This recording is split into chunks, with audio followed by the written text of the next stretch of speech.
Suara saya dapat didengar? Gimana? Jelas, Pak. Alhamdulillah. Nah, oke. Baik ya. Jadi pada siang hari ini kita akan melaksanakan kolokium atas nama Saudara Ramlan Nugraha dari program studi manajemen pembangunan daerah. Kali ini akan menyajikan proposal yang berjudul strategi meningkatkan penyerapan dana bagi hasil dana reboisasi atau DBHDR pada pemerintah Provinsi Kalimantan Timur. Untuk Komisi Pembimbing terdiri atas Bapak Dr. Dedi Budiman Hakim sebagai ketua dan Dr. Farabi Falatian sebagai anggota. Mudah-mudahan nanti Pak Dedi akan hadir menyusul. Gitu. Baik, saya kira untuk mempersingkat waktu, silakan Saudara Ramlan Nugraha untuk menyajikan proposalnya. Saya kira seperti juga seminar ya, maksimum 20 menit ya. Baik, Pak Mahmud. Jamnya pukul 14.01. Silakan. Saya mohon izin share screen, Pak, ya. Ya, silakan. Oke. Apakah terlihat dengan jelas? Ya, jelas. Ya. Oke. Bismillahirrahmanirrahim. Assalamualaikum warahmatullahi wabarakatuh. Waalaikumsalam. Terima kasih Pak Makmun selaku moderator, yang saya hormati Komisi Pembimbing, Pak Dr. Dedi Robi, dan juga Pak Dr. Dedi Budiman Hakim, dan juga teman-teman yang bisa hadir dalam kesempatan siang hari ini. Pada maka kolokium siang hari ini, judul yang saya ajukan adalah mengenai strategi meningkatkan penyerapan DBH, dana bagi hasil dana reboisasi, pada pemerintah Provinsi Kalimantan Timur.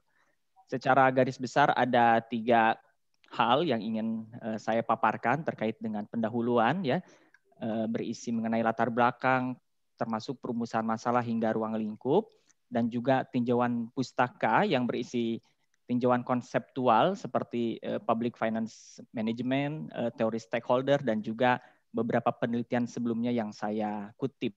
Begitu. Selain itu metodologi ini meliputi kerangka penelitian, lokasi dan waktu penelitian, jenis dan sumber data, dan juga metode analisis yang saya gunakan ke depannya. Oke. Bapak Ibu yang saya hormati, sebagai pendahuluan, ini mungkin saya menceritakan sedikit makro bahwa dalam Undang-Undang 33 tahun 2004 tentang perimbangan keuangan antara pemerintah pusat dan pemerintah daerah, daerah itu punya hak yang itu memang dialokasikan dari APBN untuk membiayai desentralisasi di daerah. Kita mengenal ada dana perimbangan, dana transfer umum, dana transfer khusus. Nah, salah satu komponen pembiayaan yang disalurkan kepada daerah melalui APBN adalah dana bagi hasil sumber daya alam kehutanan atau DBH SDH kehutanan. Kalau misalnya kita lihat bahwa DBH SDH kehutanan ini menjadi salah satu komponen pembiayaan khusus kepada daerah penghasil. Jadi tidak semua daerah yang itu mendapatkan dana bagi hasil, hanya daerah penghasil. Saya mengutip data dari DCPK Kementerian Keuangan dari tahun 2017 sampai 2019, trennya meningkat. Ada 3 komponen DBH SDH kehutanan ini yang disalurkan kepada pemerintah daerah, yaitu iuran izin usaha pemanfaatan hutan, provisi sumber daya hutan atau PSDH, dan dana bagi hasil dana reboisasi. Yang DR ini yang akan menjadi topik utama penelitian saya. Kalau melihat tren 3 tahun terakhir, DBH SDH kehutanan ini meningkat setiap tahun, ya. Ini 2017 saya ambil realisasi dan yang lain outlook dan alokasi.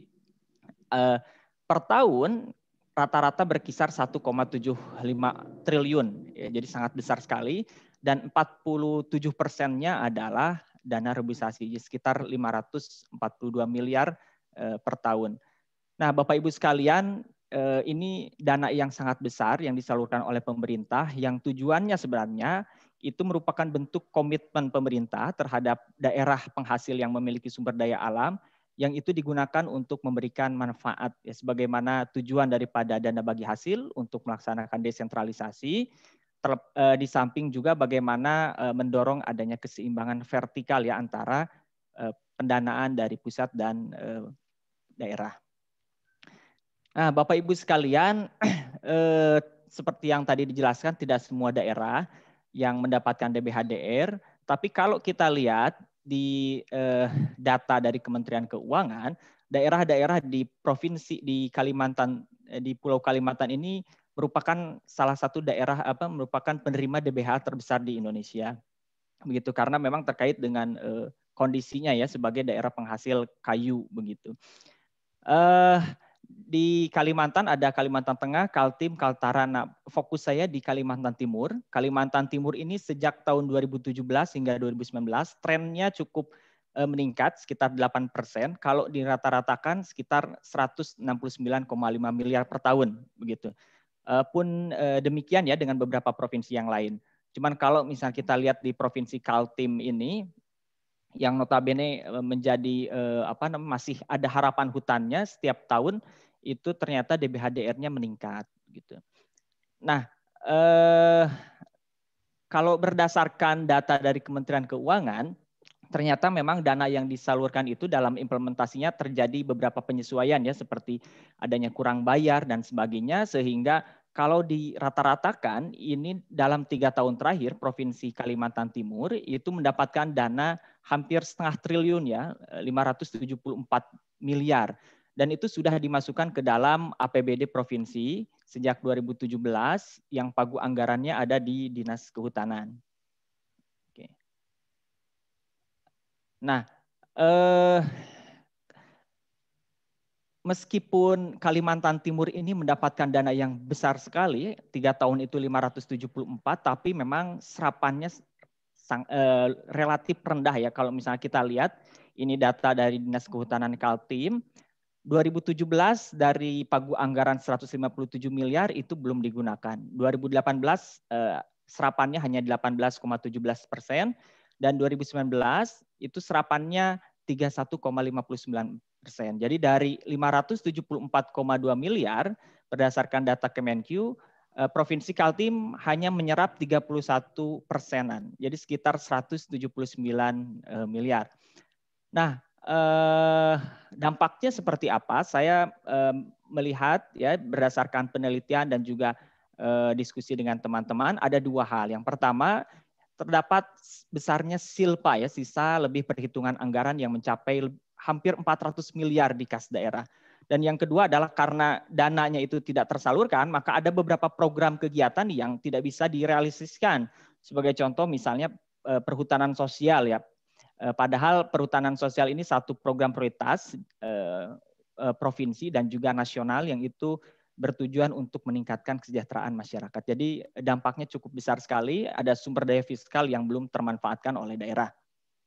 Kalau kita lihat data bagaimana dengan daerah-daerah yang lain, kalau kita lihat dari 9 provinsi yang melaporkan penggunaan DBHDR per 2019 misalnya, memang Kalimantan Timur ini realisasinya cukup nomor 9 ya, relatif masih rendah dibandingkan dengan yang lain begitu, dari Sulawesi Selatan, dari Kalimantan Barat begitu. Tapi memang kalau dilihat dari sisi jumlahnya itu ternyata sangat besar. Jadi jumlah serapan anggaran dibandingkan provinsi yang lain itu sebesar 136 miliar dari rencana 430 miliar itu cukup besar sekali begitu. Jadi namun memang concern saya adalah serapannya yang masih rendah, yang saya pikir ini perlu kita tingkatkan kembali begitu.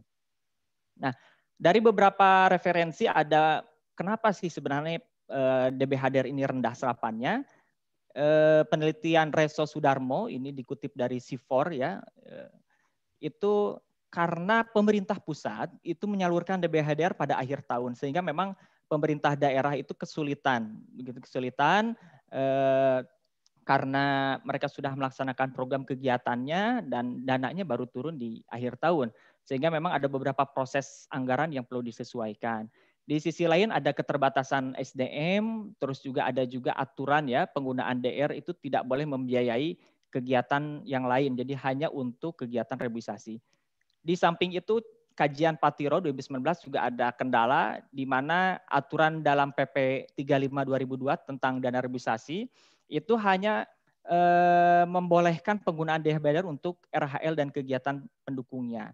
Sementara memang seperti daerah-daerah banyak yang mereka kesulitan ya untuk lahan kritisnya tempatnya di mana, terus juga di sisi lain ada pengaturan dalam Undang-Undang Pemda yang mengatur kewenangan bahwa kawasan hutan kewenangannya sudah ada di pemerintah pusat.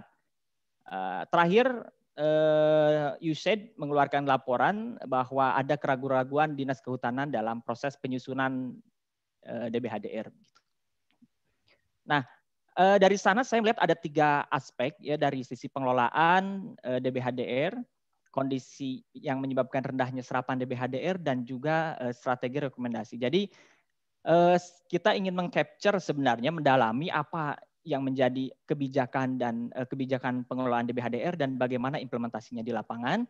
Setelah itu kita ingin melihat kondisi-kondisi seperti apa yang menyebabkan rendahnya penyerapan DBHDR ya, berdasarkan persepsi stakeholder, dan juga karena MPD ini nanti kita akan memberikan usulan perbaikan, maka apa yang menjadi strategi dalam meningkatkan penyerapan DBHDR. Dari sana ada 3 tujuan penelitian. Jadi bagaimana mengidentifikasi dan menganalisis kebijakan dan implementasi pengelolaan DBHDR. Yang kedua, menganalisis penyebab rendahnya penyerapan DBHDR berdasarkan persepsi stakeholder. Yang ketiga, merumuskan strategi. Manfaat penelitian ini ada 3. Yang pertama, dia kepada pemerintah Provinsi Kalimantan Timur ya. Jadi bagaimana bisa memberikan masukan terkait dengan strategi pengelolaan DBHDR, khususnya ke Dinas Kehutanan, bagaimana kebijakan terkait penyusunan RKA ya, rencana kerja dan anggaran DBHDR yang disusun setiap tahun, kepada pemerintah pusat juga, ini kepada Kementerian Keuangan dan juga Kementerian LHK,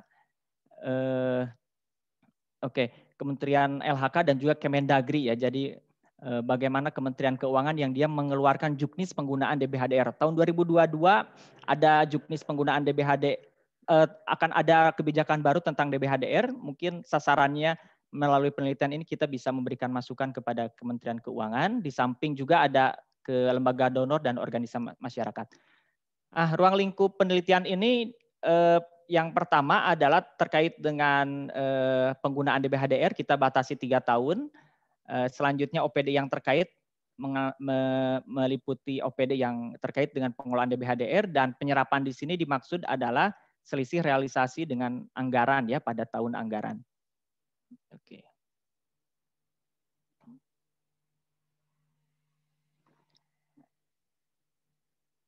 Nah, yang sebagai tinjauan pustaka, sebagai tinjauan konseptual daripada penelitian ini, saya ambil dari Alan Skick ya. Alan Skick ini profesor dari Brookings Institute di Amerika. Dia ahli dalam public finance management. Dia mengatakan bahwa dalam setiap anggaran itu perencanaan bukanlah satu-satunya yang fungsi yang harus dijalankan, tapi ada juga pengelolaan kegiatan dan pengendalian pengeluaran. Nah, ini saya melihat bahwa pemerintah daerah kita concern terhadap perencanaan, tetapi memang dari sisi pengelolaan dan pengendalian ini belum terlalu diprioritaskan. Saya masuk ke teori ini. Yang kedua adalah teori stakeholder, di mana stakeholder atau pemangku kepentingan ini harus dipahami memperhitungkan kelompok atau individu yang dapat mempengaruhi atau dipengaruhi oleh hasil tujuan organisasi. Teori ini muncul sebagai kritik ya atas praktik corporate governance yang melihat satu-satunya pemangku kepentingan adalah pemegang saham. Jadi dari 2 tinjauan konseptual ini, bahwa isunya adalah penyerapan anggaran, di mana ini bagian daripada aspek yang perlu diperhatikan dalam public finance management, dan stakeholder adalah di mana perencanaan, pengelolaan, pengeluaran ke depan itu tidak hanya melihat dari satu stakeholder misalnya, tapi juga dari beberapa yang terkait ya. Ini beberapa tinjauan pustaka pengelolaan keuangan daerah PP 12 2019. Saya ambil juga referensinya, di mana kaidah-kaidahnya adalah tertib, efisien, ekonomis, dan beberapa kegiatan pengelolaan keuangan daerah. Yang selanjutnya terkait dengan DBH dan herbisasi, ini saya gambarkan skema ya, dana transfer pusat ke daerah, di mana posisi DBHDR ini dia bagian daripada DBH SDA Kehutanan, ya, sebagai bagian daripada dana transfer umum yang disalurkan oleh pemerintah. gitu. Saya juga nanti akan lampirkan pengertian terus juga tujuan dari dana bagi hasil dana reboisasi berdasarkan regulasi yang mengaturnya. Oke. Ini beberapa contoh ya mengenai strategi pengelolaan yang sudah dilakukan oleh pemerintah, di mana di KLHK juga ada yang mengelola dana reboisasi. Ini supaya memang strategi yang nanti kita kembangkan ke depan itu tidak bergesekan dengan yang sudah dilakukan oleh pemerintah pusat. Makanya memang saya masukkan ke dalam tinjauan pustaka ini. Ini tinjauan penelitian sebelumnya. Untuk DBHDR ini relatif jarang ya fokus ke sana, seperti yang tadi saya kutip, banyak sekali banyaknya yang lembaga-lembaga donor, NGO maupun lembaga-lembaga yang concern di isu perubahan iklim. Nah, untuk yang penyerapan anggaran secara umum, saya kutip beberapa penelitian, itu ada 5 aspek yang mereka kutip ya, yang menjadi fokus, yaitu perencanaan anggaran, pelaksanaan, pengadaan barang dan jasa, kapasitas SDM, dan juga regulasi. Gitu. Mohon maaf, Mas Ramlan, ya. 5 menit lagi ya, paling lama. Oh iya. Ya. Oke, ini keterbatasan penelitian yang lain itu mereka banyak memfokuskan di data sekunder sehingga belum terlalu mengungkap apa yang behind the stakeholder-nya. Jadi saya coba untuk masuk ke data primer dan juga AHP. Oke, kerangka penelitiannya saya langsung saja ke metodologi. Oke, ya. Untuk waktu penelitian ini 2 bulan. Ini waktu pengambilan dan pengolahan datanya, bukan sampai selesainya. Ya, tempatnya di Samarinda dan juga Jakarta. Datanya primer sekunder saya ambil dari pusat dan juga pemerintah Provinsi Kalimantan Timur. Untuk data sekunder dari review literatur ya, dokumen laporan terkait dan juga beberapa dokumen pendukung. Untuk samplingnya purposive sampling saya tentukan karena stakeholdernya juga terkait dengan pengelolaan DBHDR. Instrumen, kuesioner, dan panduan wawancara. Untuk metodenya saya gunakan survei dan wawancara. Oke. Ini teknik pengumpulan datanya melalui kuesioner ya, dengan 30 responden. Saya gunakan skala Likert dengan 5 pilihan dan fokus pada 5 aspek yang tadi. Ini beberapa variabel nanti yang akan menjadi pernyataan dalam kuesioner ke depan untuk melihat persepsi stakeholder. Nah, dari 3 tujuan ini,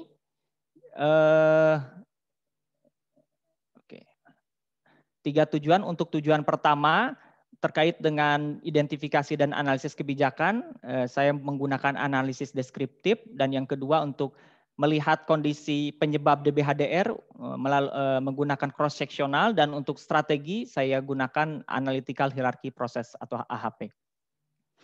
Untuk yang deskriptif kita coba lihat bagaimana kebijakan dan implementasi pengelolaan DBHDR ke depan, sehingga dalam penelitian ke depan kita bisa melihat bagaimana implementasi DBHDR berdasarkan kebijakan yang sudah ditentukan oleh pemerintah. Untuk mengidentifikasi dan menganalisis kondisi penyebab DBHDR itu kita menggunakan analisis cross section ya. Cross section ini di mana mengumpulkan data dalam satu waktu. Jadi peneliti nanti akan mengumpulkan data dari masing-masing individu begitu, sehingga nanti akan di cross section.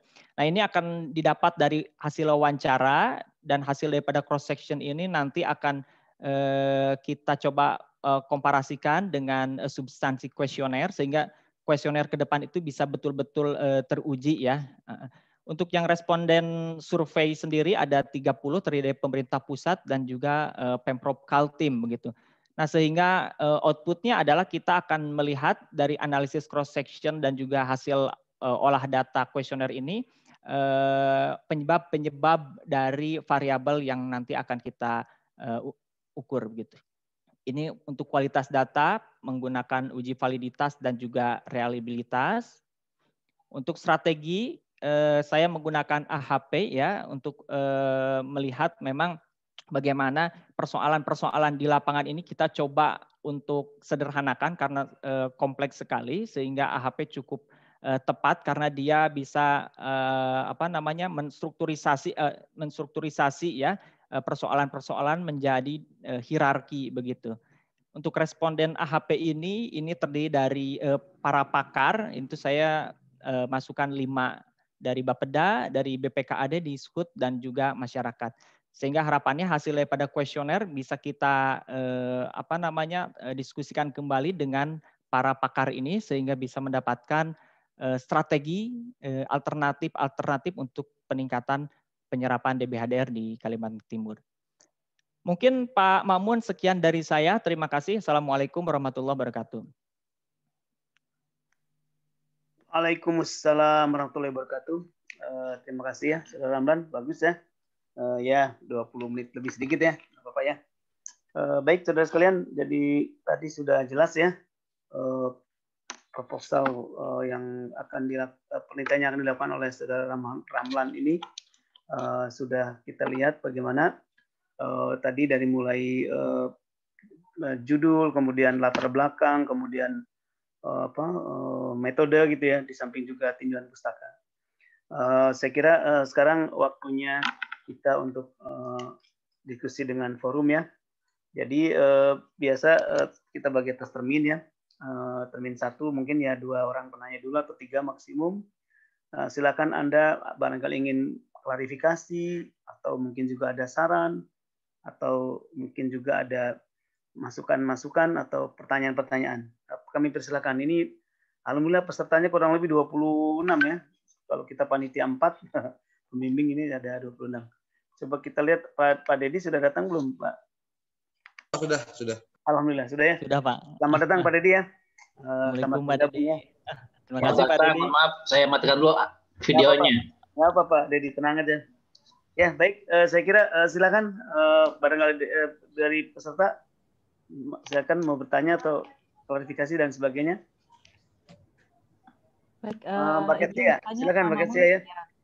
Ya. Ya, sebelumnya selamat ya, Mas Ramlan sudah sampai tahap kolokium ya. Semoga lancar sampai tahap selanjutnya. Ada beberapa hal sebetulnya yang ingin saya klarifikasi dan tanyakan ya. Pertama terkait data yang digunakan. Kenapa Mas Ramlan ini menggunakan data dari 2017 sampai 2019 saja gitu ya? Apakah memang tadi dana reboisasi ini baru diberikan di 2017 atau sebelumnya sudah ada? Kenapa data ini hanya 3 tahun terakhir ini yang dipakai? Kemudian mungkin koreksi sedikit untuk tabel 6 ya, pada bagian pengadaan barang jasa, mungkin itu bukan PP ya, Mas Ramlan, bukan peraturan pemerintah, tapi peraturan presiden ya, Perpres 12 tahun 2021 tentang PBJ pemerintah. Mungkin itu sedikit ini. Dan yang terakhir terkait dengan perumusan fokus dalam AHP-nya. Kenapa yang dipakai hanya 3, perencanaan, pelaksanaan, dan regulasi saja.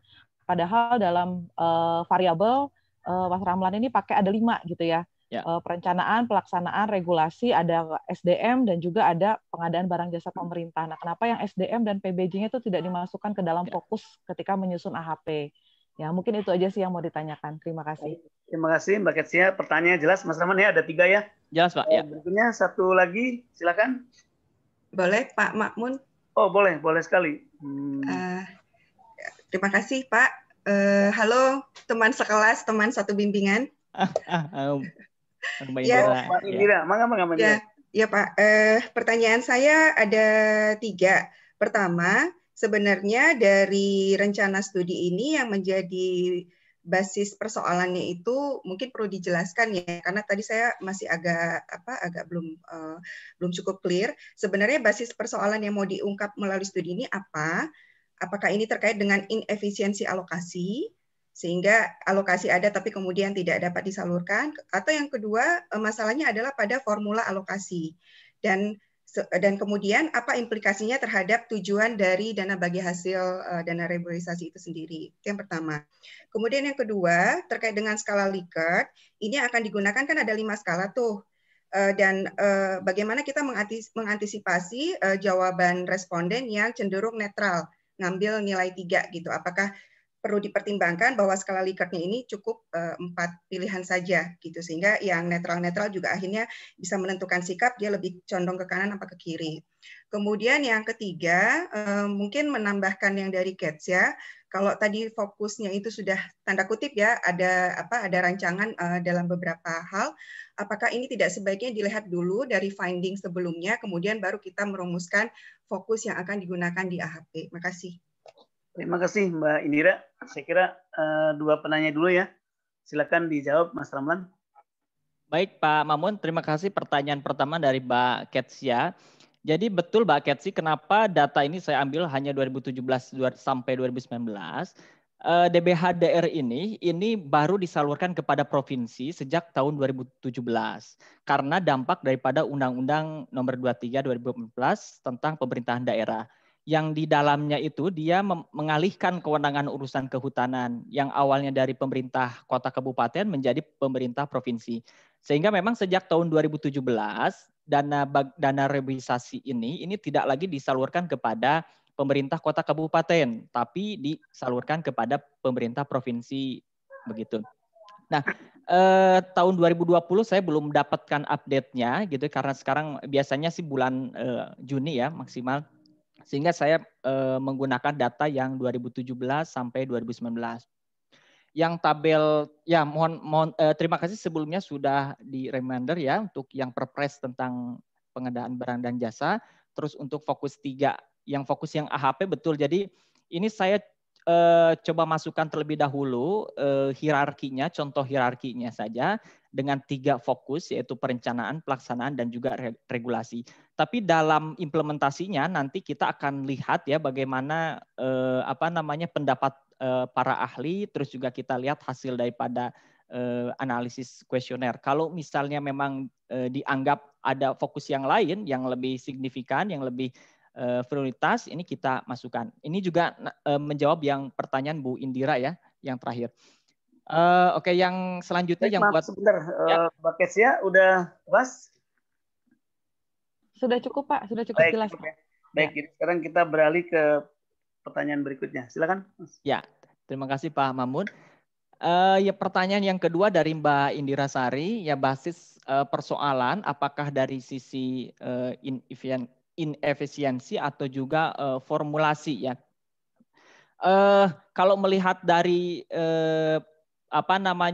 penelitian-penelitian sebelumnya, terus juga diskusi yang kami lakukan dengan stakeholder di pusat dan daerah, memang masalahnya adalah penyerapan. Ada dana reboisasi sebagai sumber daya fiskal untuk dikelola daerah, tetapi penyerapannya itu tidak maksimal begitu. Itu yang menjadi fokus. Terkait dengan formulasi, ini sebenarnya big issue ya. Memang ketika kami melakukan diskusi dengan teman-teman, DBHDR ini secara prosentase itu 40% dari penerimaan dana reboisasi. Jadi 60% itu dikelola kepada disalurkan oleh pemerintah pusat. Jadi daerah penghasil hanya mendapatkan 40%. Namun demikian karena itu sudah menjadi ketentuan dalam undang-undang kita ikuti, walaupun memang update-nya itu akan ada pembahasan mengenai revisi HKPD ya, hubungan keuangan pusat dan daerah gitu. Terkait dengan skala yang kedua, skala Likert, ya terima kasih sebelumnya Bu Indira, mungkin sebelum nanti diimplementasikan kita coba untuk uji coba terlebih dahulu kuesioner yang kita akan gunakan ya sehingga nanti kita akan bisa lihat apa saja yang perlu diperbaiki. Terima kasih Pak Mamun. Baik, Mbak Indira udah cukup? Cukup Pak, terima kasih banyak Mas Ramlan sama Pak Mamun. Ya, terima kasih Mbak Indira ya, saya kira sangat membantu nih ya mempertajam proposal Saudara Ramlan. Baik, ya. Berikutnya kami buka termin kedua, silakan.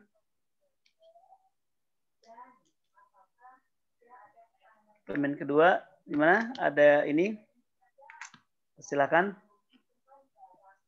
Apa nih? Kita lihat apa? Siapa nih? Ada apa? Dari MPD atau dari luar MPD barangkali ingin bertanya? Silakan. Nah, ini saya punya beberapa nama, maaf ya kalau di ini. Bagaimana Mas Ahmad Azhari? Apa ada pertanyaan? Iya, baik Pak. Terima kasih. Wah, Sebelumnya terima kasih. saya Rahmat Azhari dari Ya. Ilmu Tanah, Pak. Oh, dari Ilmu Tanah. Wah, bagus. Ya. Iya. Saya mungkin ini aja Pak yang mengaitkan dengan jenis penggunaan lahan. Apakah dana DBH reboisasi ini berkaitan dengan tutupan lahan? Ketika tutupan lahan kehutanan semakin meningkat, apakah dana reboisasi tersebut akan meningkat pula? Karena kan bisa dikaitkan ketika dana reboisasi ini turun dan juga berkaitan dengan tutupan penggunaan lahan hutan. Mungkin itu saja. Terima kasih. Jelas ya Mas pertanyaannya Mas Laman? Ya. Jelas, ya. Baik, berikutnya satu penanya lagi, silakan. Nah, di sini ada Pak Al-Mutakin, apakah akan bertanya? Baik Pak, terima kasih atas kesempatannya. Yang pertama saya ingin mengklarifikasi kepada Mas Rahman bahwa aturan dari dana bagi hasil itu tentu pemerintah pusat mentransfer ke daerah, kemudian daerah merencanakan dan mendistribusikan kepada SKPA terkait, kalau kehutanan tentunya ya. Nah, yang kalau tidak salah seperti itu. Dia tidak langsung melalui tugas perbantuan, adanya pusat buat UPT tidak, tapi melalui transfer kemudian masuk dengan dalam APBD provinsi.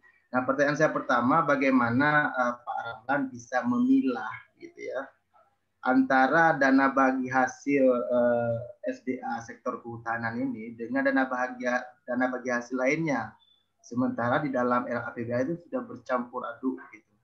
Barangkali ada DBH SDA khususnya reboisasi ini ada pada dinas lain kehutanan barangkali.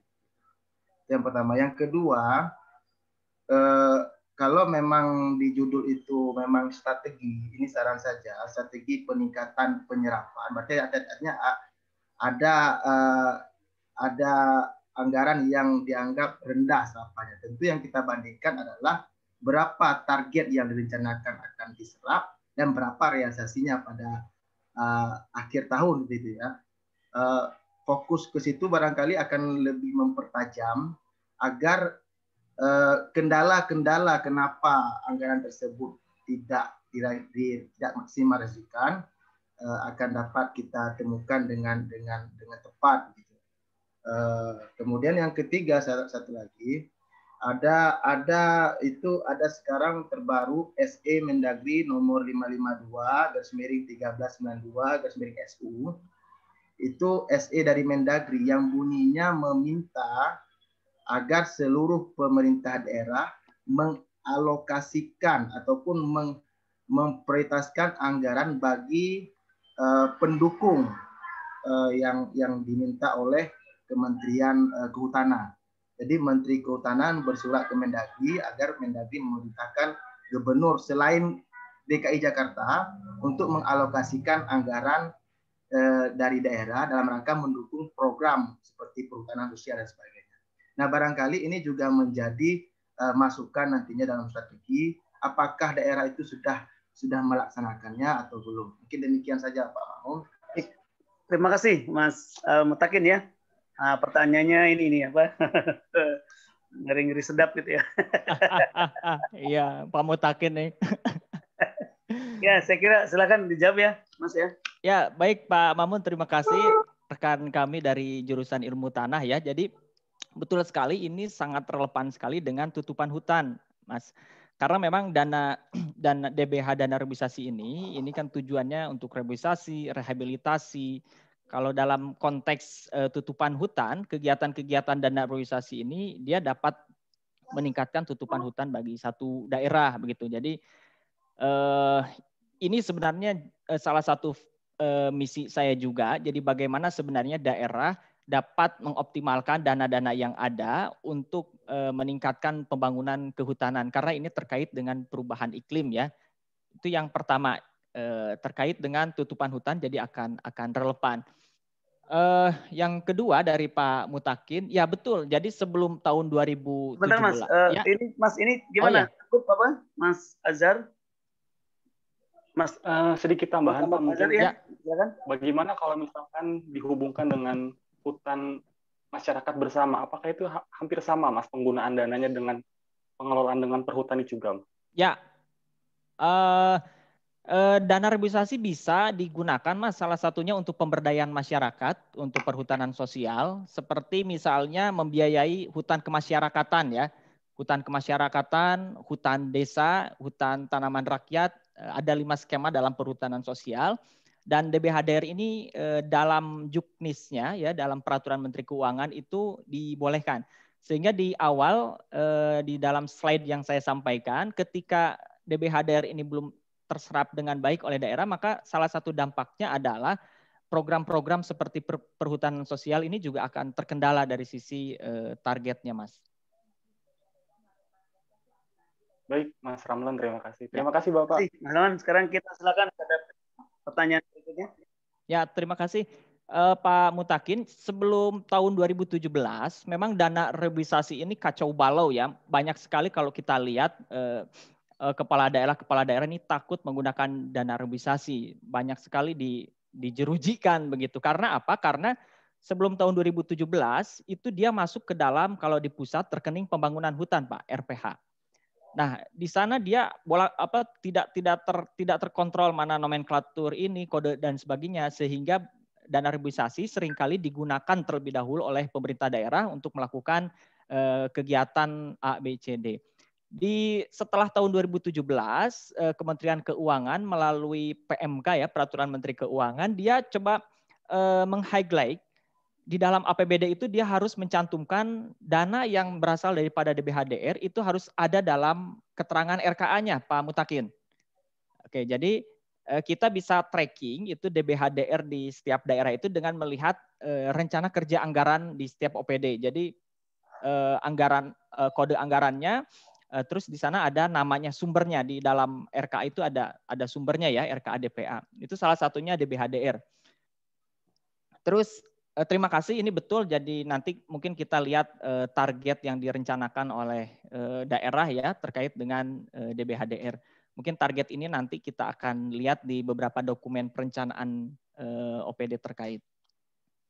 Yang selanjutnya mengenai ada SE Mendagri nomor 552 terkait dukungan program kehutanan, betul. Jadi ini ada kaitannya dengan RPJMN 2020-2024 Pak Mutakin, di mana memang Indonesia itu dia punya target NDC untuk terkait dengan komitmen mereka, komitmen pemerintah Indonesia untuk menurunkan emisi gas GRK ya, gas rumah kaca begitu. Jadi mereka pemerintah kita itu ada target yang cukup, kalau orang bilang cukup ambisius ya, jadi sekitar 40% kalau tidak salah ya, 40 ya, 29 dan 40. Mohon maaf kalau, tapi secara tujuan negara kita sangat memprioritaskan bagaimana daerah-daerah itu dia bisa mendorong kegiatan-kegiatan yang terkait dengan perubahan iklim, terkait dengan peningkatan kesejahteraan masyarakat. Ya, terima kasih Pak Mamun. Baik, Pak Al-Mutakin, bagaimana? Apa sudah cukup atas jawaban dari Pak Ramlan?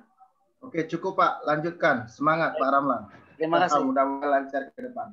Baik. Terima kasih Mas ya Al-Mutakin ya.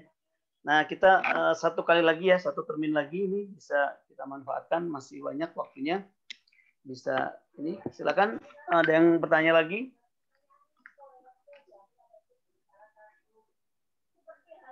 Ini ada apa?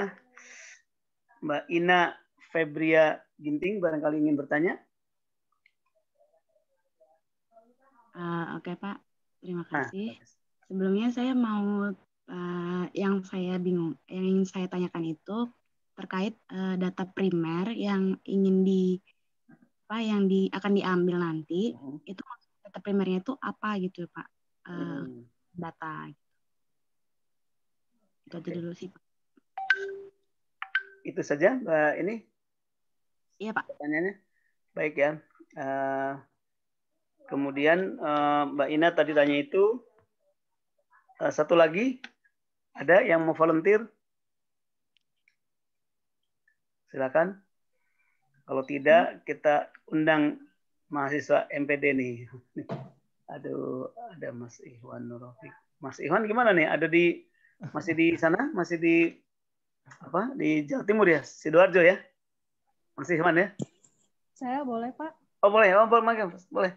Ya, Pak. Assalamualaikum warahmatullahi wabarakatuh. Waalaikumsalam warahmatullahi wabarakatuh. Selamat siang. Perkenalkan saya Hatmanova dari program studi IPH, Pak. Saya kan kemarin tadi Mas Ramlan sudah menjelaskan pengaruh atau misalnya dampak dari kurangnya serapan dari dana DBHDR ini gitu. Cuman ada nggak Mas Ramlan pernah melakukan kajian terbatas gitu, maksudnya untuk melihat apakah ada provinsi yang serapannya itu tinggi, tetapi serapannya tinggi tapi implementasi misalnya kayak program PS atau program lain itu berjalan dengan lancar gitu. Sehingga mungkin dari hipotesisnya tadi bisa memperkuat gitu. Terima kasih. Terima kasih. Saya kira silakan dijawab, Mas Ramlan. Baik, terima kasih Pak Makmun. Yang pertama Mbak Ina ya terkait dengan data primer. Data primer salah satunya itu didapat dari hasil kuesioner. Jadi kuesioner ini kita ingin melihat bagaimana penyebab rendahnya serapan DBHDR berdasarkan stakeholder ya. Nah, data primer ini saya tuliskan di sini ada sekitar 30 responden yang itu berasal dari pemerintah Kaltim dan juga pemerintah pusat. Dari pemerintah Kaltim itu beberapa OPD yang terkait dengan pengelolaan DBHDR seperti Dinas Kehutanan, Bapeda, Badan Pengelolaan Keuangan Aset Daerah, dan juga akademisi dan juga masyarakat karena ada masyarakat yang terlibat dalam proses kegiatan DBHDR. Sedangkan dari pemerintah pusat itu dari Ditjen Perimbangan Keuangan, Kementerian Keuangan, terus dari Biro Perencanaan KLHK, yang ketiga dari Ditjen Bina Keuangan Daerah Kemendagri. Jadi kita ingin melihat dari kuesioner yang nanti kita sebarkan ya dengan 5 aspek tadi, mulai dari perencanaan, pelaksanaan hingga regulasi, bagaimana pendapat para stakeholder tersebut gitu. Gitu Pak. Cukup Mbak Ina jawaban dari Mas Ramlan? Iya Pak, cukup lengkap Pak. Baik. Silakan lanjut pada pertanyaan berikutnya. Baik. Yang kedua dari Mbak Nova ya dari Fakultas Kehutanan dan Lingkungan. Terima kasih Mbak Nova. Terkait dengan riset-riset memang saya belum menemukan, tetapi hasil daripada bacaan saya ada satu provinsi Sumatera Barat ya, yang dia menggunakan dana bagi hasil dana reboisasi dan itu dia serapannya cukup di atas 90% kalau tidak salah ya untuk tahun 2019. Nah, salah satu faktor yang mendukung adalah adanya dorongan dari Pokja Perhutanan Sosial. Gitu. Jadi ada dorongan dari kelompok kerja perhutanan sosial yang terdiri dari pemerintah tentunya, unsur akademisi dan juga masyarakat. Jadi mereka mendorong supaya memang pemerintah provinsi itu menggunakan DBHDR untuk kepentingan perhutanan sosial karena mereka yang tahu betul kondisi di lapangan. Ini cukup membantu serapan DBHDR dan memotivasi pemerintah daerah ya pada waktu itu untuk proses-proses perencanaan dan penganggaran terkait dengan DBHDR. Mungkin itu Pak Makmun. Baik, bagaimana Mbak Hatma? Iya Pak, sudah Pak. Terima kasih. Ya, terima kasih ya. Saudara sekalian, kita sudah ada 3 terminnya, ada 6 penanya, dan sekarang waktunya kurang lebih 15 menit lagi. Apa masih ada satu lagi mungkin diberikan kesempatan pada hadirin, barangkali yang bertanya, silakan. Boleh Pak Makmun satu pertanyaan penutup mungkin? Mangga, silakan. Ya, mau menanyakan prosedur aja, apakah kalau dana bagi hasil reboisasi ini boleh dialihkan menjadi bantuan keuangan dari provinsi ke kabupaten kota. Jadi ketika ternyata kabupaten kota tanda kutip ya kelebihan anggaran gitu, kemudian ini bisa dimanfaatkan oleh kabupaten kota yang lebih membutuhkan. Makasih Mas. Ya, terima kasih. Silakan Mas Ramlan. Ya, bisa Pak dengan tugas pembantuan Bu Indira. Jadi kalau misalnya provinsi itu dia seperti misalnya dia karena keterbatasan SDM ya, karena dananya banyak, bisa dibayangkan Kaltim ini tahun ini saja hampir 200-300 miliar begitu di kas daerahnya, bingung harus menghabiskan seperti apa, sementara SDM kehutanan mereka terbatas begitu. Jadi salah satu opsi yang saya baca memang ada satu skema ya, satu instrumen yaitu tugas pembantuan. Jadi tugas pembantuan ini, kegiatan DBHDR ini bisa ditugaskan kepada bupati atau wali kota.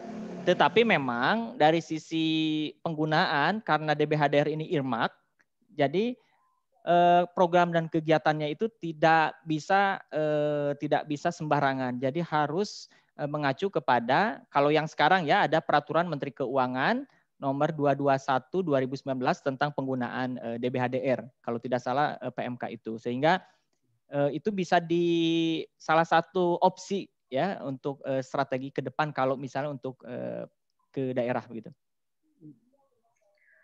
Baik, saya kira ini ya, cuma saya ingin nyambung nih Mas ya.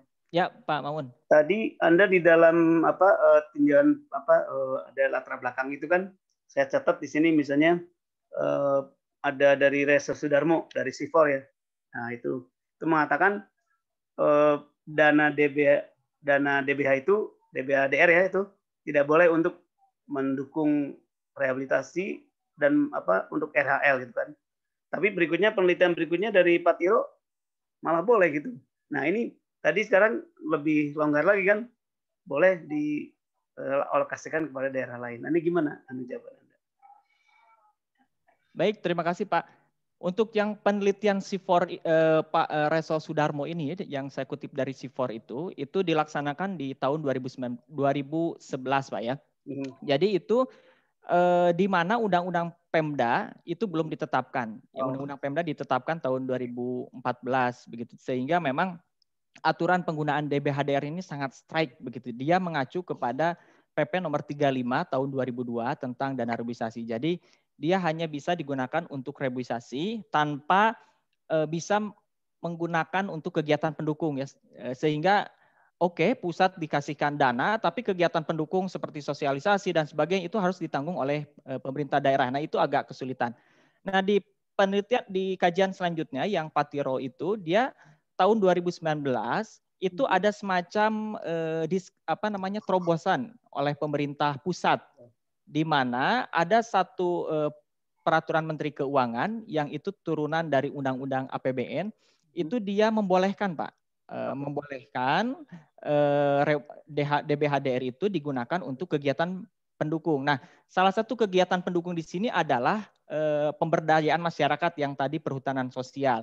Tetapi masalahnya adalah karena PP 35 tahun 2022 tentang dana reboisasi belum dicabut, maka pemerintah daerah agak ragu Pak. Agak ragu, ini saya mau gunakan yang peraturan Menteri Keuangan atau saya gunakan PP 35 begitu. Sehingga ini yang disebut oleh USAID itu membuat pemerintah daerah khususnya Dinas Kehutanan jadi hati-hati gitu Pak. Ya, baik, terima kasih. Saya kira cukup penjelasannya ya. Baik saudara sekalian, sudah ada kita sudah rasa sudah banyak ya masukan-masukan dari forum. Kemudian juga kita waktu kurang lebih 10 menit lagi. Baik, akan kami alokasikan waktu ini. Pertama adalah masukan dari saya sendiri sebagai moderator, juga kemudian dari pembimbing. Jadi pertama, ya saya selamat ya Anda sudah dapat menyajikannya dengan jelas gitu ya.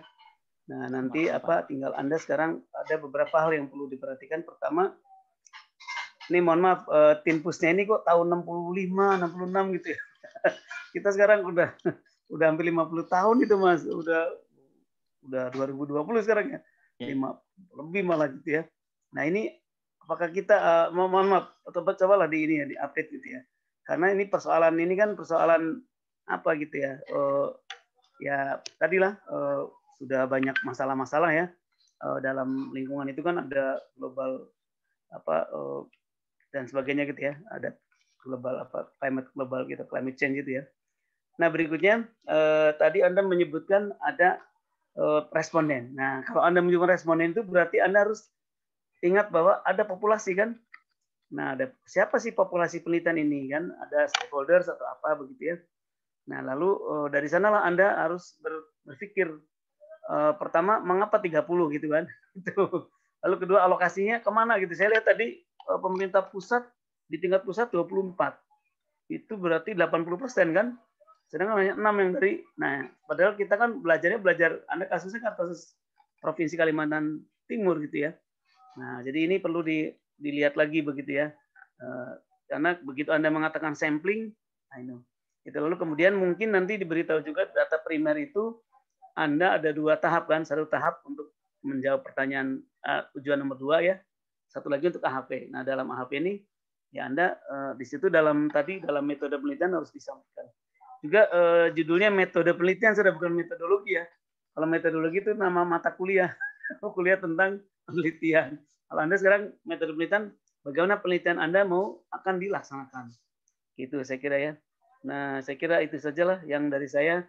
Semoga selesai ya. Jadi untuk teman-teman semua, setelah selesai kolokium harus selesai proposalnya nih. Karena sekarang di pasca itu ada tuh kalau kolokium selesai misalnya bulan ini Maret.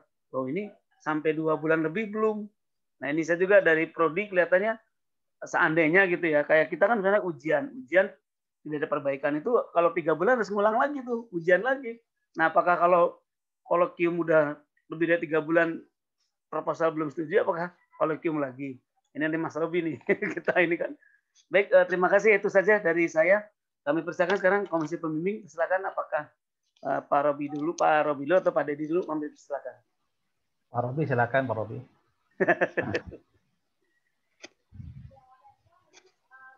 Nah, oke. Baik, terima kasih Pak Maun, terima kasih Pak Dedi. Jadi cukup menarik ya topik seperti ini. Dia emang yang menjadi,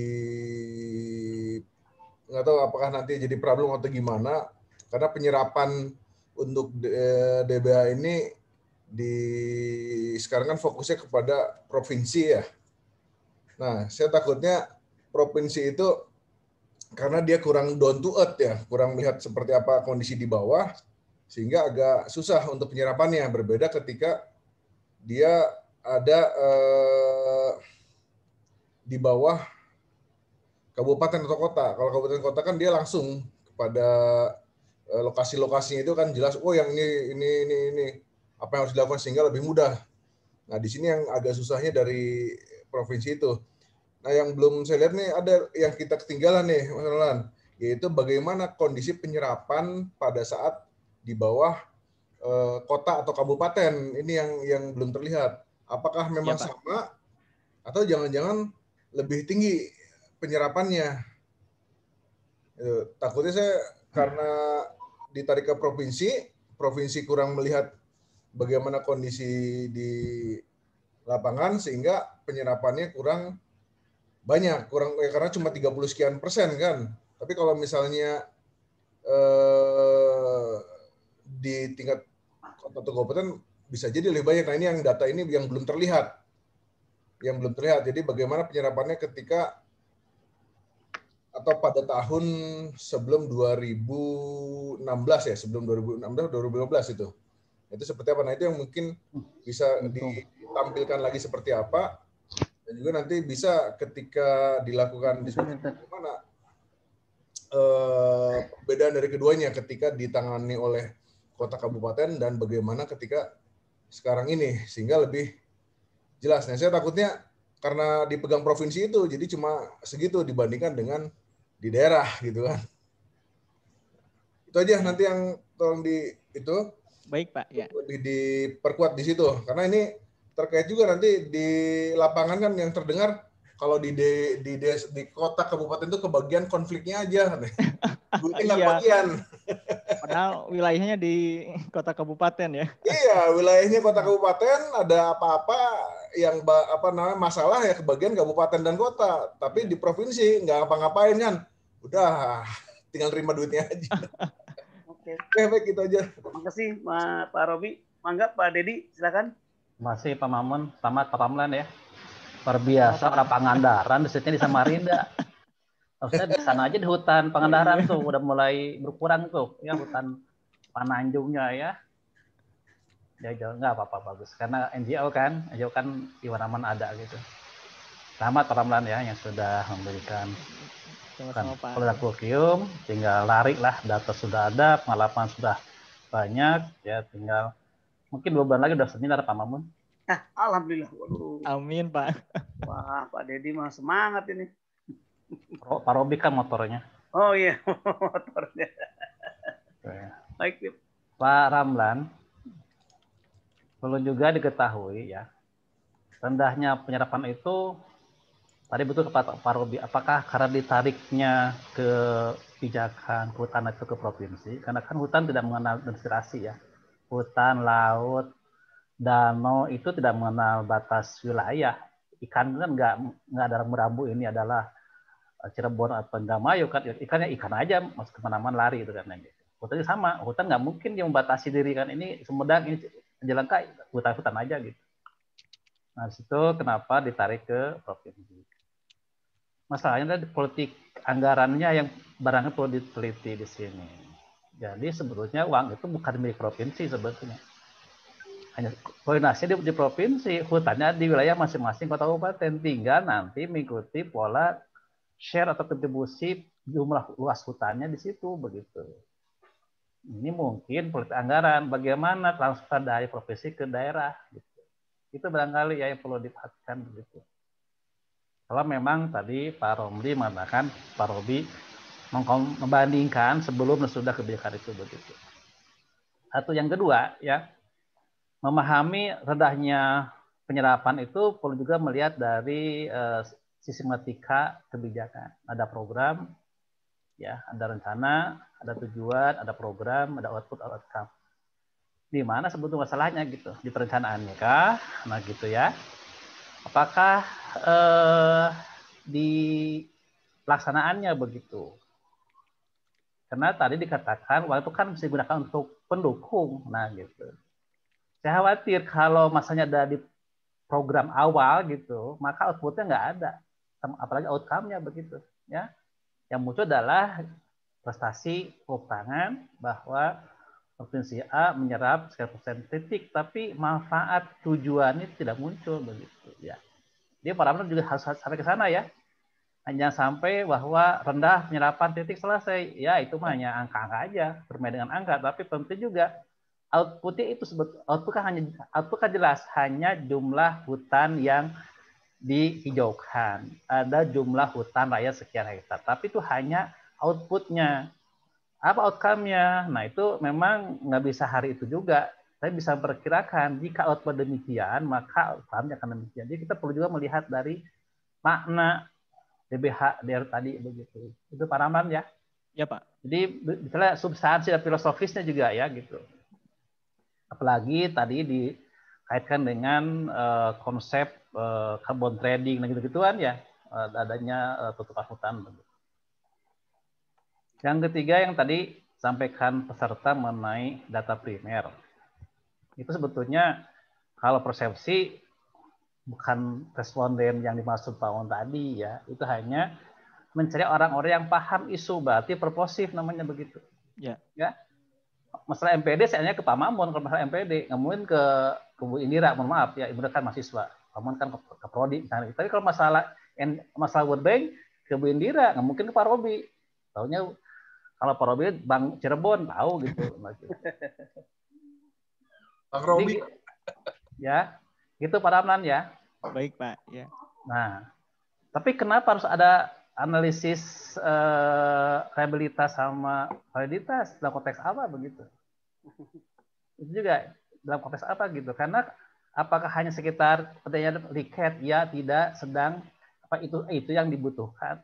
Kan tidak itu dibutuhkan. yang dibutuhkan dari respon adalah cara pandang dia untuk melihat masalah rendahnya penyerapan, bukan jawabannya adalah setuju, tidak setuju, bukan itu dimaksud. Gitu. Ya, gitu. Ya, Pak. Yang terakhir HP itu. Jadi respon HP itu harus paham hasil kajian sebelumnya. Artinya apa? Analisis tadi yang Pak Ramlan menggunakan data primer itu harus disampaikan ke responden HP. Tidak boleh terpisah HP dengan. Jadi saya diberikan data, tapi saya tidak tahu data itu bagaimana. Pak Dedi, kenapa Bogor macet? Mana fakta Bogor macet? Kan begitu saya bertanya-tanya gitu kan ya. Nah gitu. Jadi selalu ada koneksi antara tujuan 1, 2, 3. Yang 3 ini harus paham 1, 2-nya gitu. Baru narasumber akan memikirkan, merenungkan, oh memang data itu menunjukkan demikian. Baru memikirkan bagaimana solusinya begitu. Nah, respon HP ini penting buat teman-teman semuanya ya. Karena datanya adalah subjektif, harus distandarisasi namanya. Harus dinormalisasi. Contoh begini, ya. Kalau target narasumber adalah kepala dinas eselon 2, harus eselon 2. Harus eselon 2. Karena yang kita inginkan adalah cara pandang strateginya gitu, ya. Kalau yang menjawab eselon 1, eselon 2, eselon 4, yang satu maaf masalah administrasi teknikal, ya kan? Tidak tahu strategi, tidak tahu keuangan, tidak tahu relasi, tidak tahu politik sebagainya. Nanti menganggap bahwa kompetensi eselon 2, eselon 4 kan berbeda. Ya. Padahal eselon 2 kan beda. Beliau itu adalah seorang administratif dan seorang strategis yang memahami isu yang lebih mendalam, yang pandangan ke depan gitu kan ya. Punya koneksi dengan Jakarta. Berbeda dengan saya sebagai eselon 4 yang hanya duduk bersama meja di perintah Pak Ramlan eselon 2. Pada dia kerjakan. Tidak. Gitu aja saya gitu. Itu perlu distandarisasi, dibobot. Nah, gitu ya. Kalau Bu Indira eselon 2, Pak Ramlan eselon 3, ya bobotnya ke Bu Indira lebih tinggi, 0,7 Ibu Indira, 0,3 Pak Ramlan. Gitu ya, Pak Ramlan. Baik. Karena kita menganggap target saya adalah yang paham betul isu itu. Nah, gitu. Ya. Walaupun delapan pasti ya inginnya ke eselon 2, mohon maaf Pak Ramlan, saya ada rapat dengan Bupati, dengan Pak Gubernur, silakan ketemu dengan eselon 4. Akhirnya apa? Ngobrol aja di warung kopi. Karena begitu isunya begitu. Maksud saya gini, berbeda itu penting di standarisasi namanya. Ya, agar apa? Agak objektif sekarang begitu. Karena HP, ingat, HP itu sangat strategis dan ke depan berpikirnya begitu HP namanya gitu. Ya. Tidak teknis sekali. Itu Pak Mamun ya. Ya, Pak Ramlan ya. Baik Pak. Ya, terima kasih. Mudah-mudahan cepat selesai lah. Saya nggak tahu gerbang ini ya siapa yang sudah lulus belum ada ya? Belum Pak. Yang kelas ini. Ya, saya masih ingat kuliahnya di Benang Siang malam-malam misalnya selesai kuliah ke ICC. Ya.